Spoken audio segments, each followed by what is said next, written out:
Dr. Haley, thank you so much for being here with us. Thank you for having me. This is wonderful. It's great.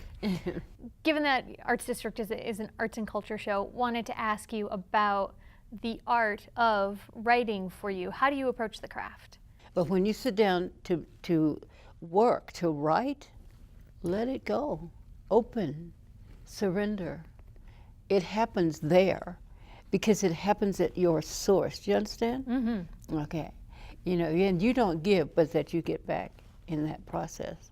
You know, and sometimes it's like you and a cuttle bone, the bird with the cuttle bone, it's gonna work you, it's gonna temper you, because that blank piece of paper can be more terrifying than anything in the world. You know, it will take you to your knees if you're not careful. But if you get up, that's part of your art, that's part of your process.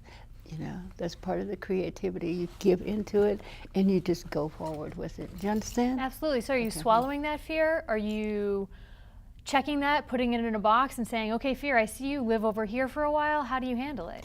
It's like you see fear and you say, hi. You keep going. So Mary, the protagonist of the book, her journey was so remarkable, so incredible, took so much courage and bravery. And I was thinking about the fact that you have a PhD in African Studies, and I wanted to talk to you about who you might think today is carrying the torch forward for that kind of bravery around the civil rights issues that Mary faced today here. Certainly there are. You can single out exceptional people all the time, but we all have our place in this walk. Mary was an ordinary person who did an extraordinary thing, and that's like us all. This woman's life, Mary Louvestre, was a true story, but this is historical fiction. Correct. In that you have dramatized bits and pieces of it. When you're weaving together a narrative like the one that comes out in the novel, how do you decide how to balance truth and the dramatic license that you're taking?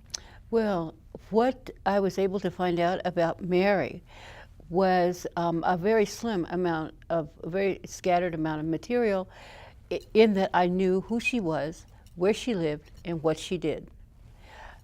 Within that scaffolding, I was able to build my story, you see. One of the things that really surprised me about the book, because it is such a weighty topic, you know, Mary was a slave who risked life and limb to become a traitor to the South, to aid the North, and yet there's so much humor in this book. That's right. Did you expect that when you set out to begin writing? No, I'm one of these writers who writes without an outline.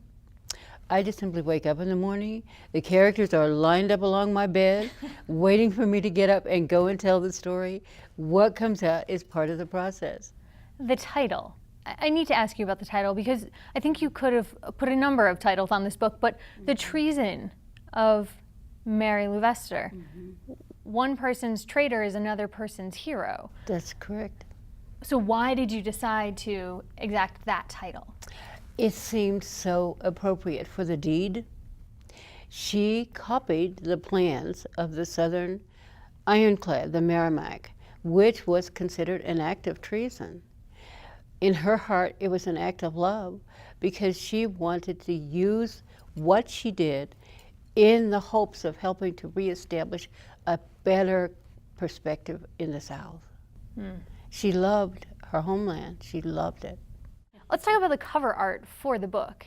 The irony of this woman holding a pincushion that is the Confederate flag. Mary is probably the furthest thing that I can think of from a pincushion. She, Right. She will not stand to be trifled with. That's right. Dr. Haley, what should art do in your mind as an author? Art. Art will allow you to be who you are, to be your process, who you are. Be it. Just don't think about it, don't worry about it, don't structure it, just be it. You know, and what comes with that is the word surrender. And when you surrender, a sort of enlightenment comes. And in that enlightenment, you and the art are the same. Dr. Haley, thank you so much for your time today. Thank you for having me. I appreciate it.